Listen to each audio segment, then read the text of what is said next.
Did you hear about the whole passport bros movement recently? No, what is it? It's like a lot of these guys are moving to overseas places because the girls are way more feminine there. Now, Hey, you you're ever heard ruining of? all these places now by going there. Yeah, a lot of the locals don't like that because they're like, you're coming here with only one intention in mind. You're rotting this place. I thought that was a little bit of a weird move. Like you're moving to another place. I think the more boss move is fine. You're thinking your perspective is the world now.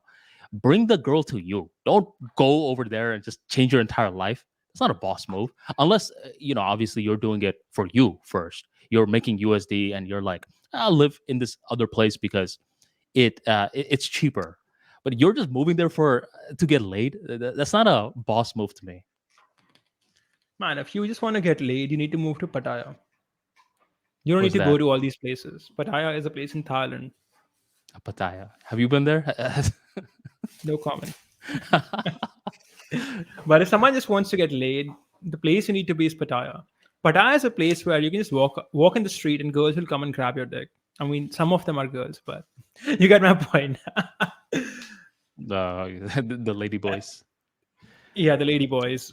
I mean, I'm not a big fan of Pattaya and I'm not a big fan of this culture, obviously, because I'm a Hindu and it's against my religion. But if your entire goal in life is to move somewhere to get laid, you should move to Pattaya. And the Pattaya citizens are like, no, no, don't move here. No, no, they want you to move there. This They is want their you to move income there. Is source. that what they're known for? Gotcha. Yeah, that's what it is. What they're known for: shopping and the girls and the quote unquote girls. Mm. So personally, I find it freaky that that country lets this happen in such a wide scale and is okay with it. In the sense, it's very dharmic. In from at least from my perspective as a Hindu, I'm like, what the fuck you guys doing? What is wrong with Are you people? are there pockets of places like that in India, like a red I light hope not. district? I hope not. I probably there are maybe in these British cities, but I hope they end soon. Hmm. The reason being that at the end of the day, these girls are not working there willingly, right? At least in India, for a red light district, it's probably run by a bunch of goons who are trafficking girls and forcing them to work in this profession, kidnapping them early on in their life, then not giving them an education, and these girls have no recourse later. So I think that these are evils of society that we live in, the whole red light thing. On the other hand, I also see that it serves a useful purpose, that it kind of keeps the more violent type of men satisfied so the rest of the country can be safer. It's like the toilet, where the people who want to shit can go and take their shit in private Mm-hmm. and they don't have to do it anywhere else. I see the pros and cons of it. I'm not really sure what the right course of action is. Should they be banned and stopped, or should they just be around but kept in control? I'm not sure what the right answer is, but I do think that what is happening in Thailand, the whole encouragement of this business and promotion of it as a tourist attraction, is a bit much. Right. Have you ever met a pimp before? Online, yes, in the sense, the Andrew Tate group, but not in not random people. Hmm. So I've met a pimp before. He's actually the guy that somewhat inspired me to write Level Up Mentality because I saw him coming outside of a Toastmasters meeting, and this guy looked like a straight up pimp. He had this green suit on, Jerry curls, something about it, gold tooth. You could just tell. And he saw me looking at him, and I was just like, "Nice suit, man." And he just like, "Thanks, bro." He sparks up a conversation, and then he walked me to his car. He wrote a book. I forgot the name of the book, but he just like, "Oh yeah, yeah. Nowadays you can write your book. It's called self publishing." So that's how I thought of that. But then he starts to tell me. then he How did you get your business ideas, sir? From a pimp. the day I met a pimp. Then he starts to tell me about his story. And he talked about how it often makes sense to become a pimp, especially depending on where you grow up. Where remember we were talking about gangs one time? Like, why do Yes. gangs exist? A lot of the times gangs exist due to the infrastructure of a place. It's so bad. There's such a corrupt politics that's going on that gangs often emerge.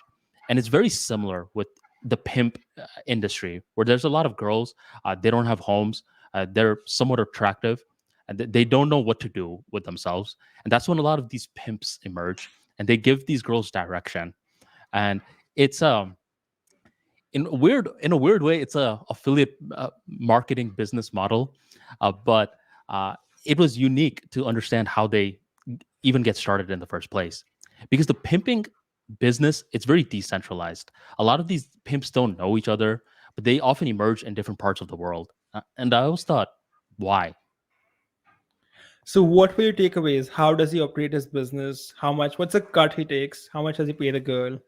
So let's say he gets leads through word of mouth, pretty much. Okay. And what happens is that he initially starts off with 3 to 5 girls who will work with him. He'll have a client base of a lot. And the thing is, this is where a lot of illegal activities can happen as well. Because a lot of dads, let's say they see that their son says that they're gay. A lot of, and say the son is coming out at age 15. A lot of these dads contact the pimp for the 15-year-old son to sleep with a hooker, to understand what it's like to be a woman and be like, are you really gay or what?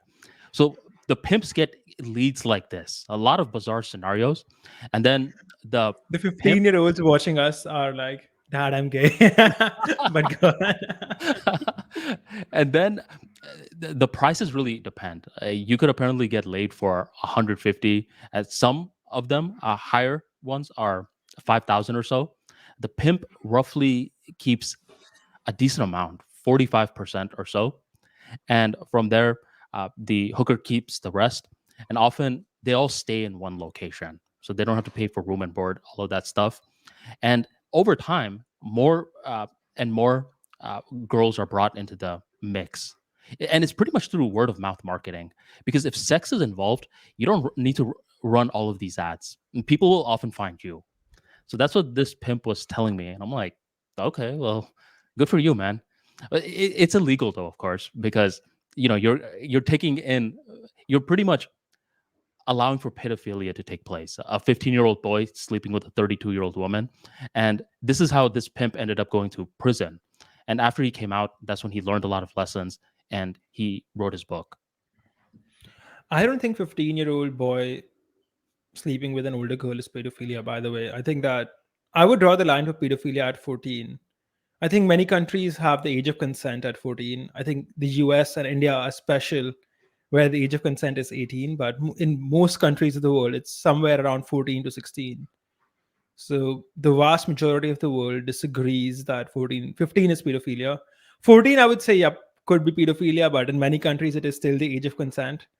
I think the lowest age of consent is like 10. I'm not sure. 10 is definitely Too young. pedophilia, in my opinion, too young. Hmm. Hmm. But I think a lot of 15-year-olds are having sex now, especially in the US. I think a lot of 15, 16-year-old girls and boys are sleeping with each other in high schools. I'm sure you're aware of that. Yeah, with So, each other, but not with a 32-year-old yeah, man but or woman. I mean, think of it like this: the definition of pedophilia is being attracted to a kid. And if a 15-year-old is attracted to another 15-year-old, and your definition of pedophilia is anything other than 18, then that would make them both pedophiles, which is ridiculous. So, I don't think that the line of pedophilia is at 18. In my opinion, it's probably 14. And in most countries, like at least most countries agree with me, where the age of consent is 14 and not 18. Because nowadays people are maturing earlier, they're consuming all these hormones with their food, and they're becoming more sexually active at a younger age. So that is just my opinion. Some people can agree, some people can disagree. I think that if someone's sleeping with a 12-year-old, 13-year-old, that's definitely pedophilia. But 15-year-old, 16 years old having sex, it's not pedophilia. I'm not in agreement with the whole sleeping around at that young age. Obviously, I think that it's immoral, but pedophilia is too strong of a term to be applied to it. But that Okay. being said, regarding this whole hooker business, I do think that, for at least this is what I've heard from these guys that I've spoken to online, where it's a little like this. Let's say that you're a girl and you're hot, and you work at a restaurant as a waitress. And maybe in countries like Romania or what have you, you're making three or 400 bucks a month. I don't know, I'm just guessing. Dollars a month or maybe less.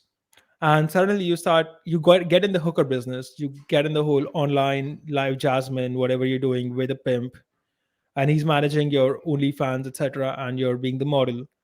You suddenly start making 2,000 bucks a week, or $5,000-6,000 a month, or whatever. And your waitress friends are still making 300-400 bucks a month, working a much harder the job than you're doing, because your job is just lying on a bed being naked and engaging with people on a chat in an AC room. So if you start living a much better lifestyle because of the money you're now making, suddenly all these other girls will also be drawn in the same business. So that's how they seem to pull in their girls, where they get one girl, she makes a decent amount of money, her friends see, and her friends want in on it. Yeah, you're breaking it down from the technology lens, where the pimp I'm talking about, no technology involved. It's pretty much just using your body. And that is way tougher than nowadays. Where nowadays, I mean, if you think about it, the whole cam girl business, OnlyFans model, it has a lot of the models of the pimping industry that I'm telling you about. Because a lot of these OnlyFans girls, they don't run their own website. They sign to an agency, and the agency ends up writing the comments and all of that. So the pimp, he is doing this without any form of technology. And when there's no technology involved, Harsh, you know what often takes its place? Violence. That's where the whole pimp hand uh, name came from. Did you ever heard of I'll slap you with my pimp hand? I've heard the concept, keep your pimp pants strong. Yeah, yeah. So that's where it came from.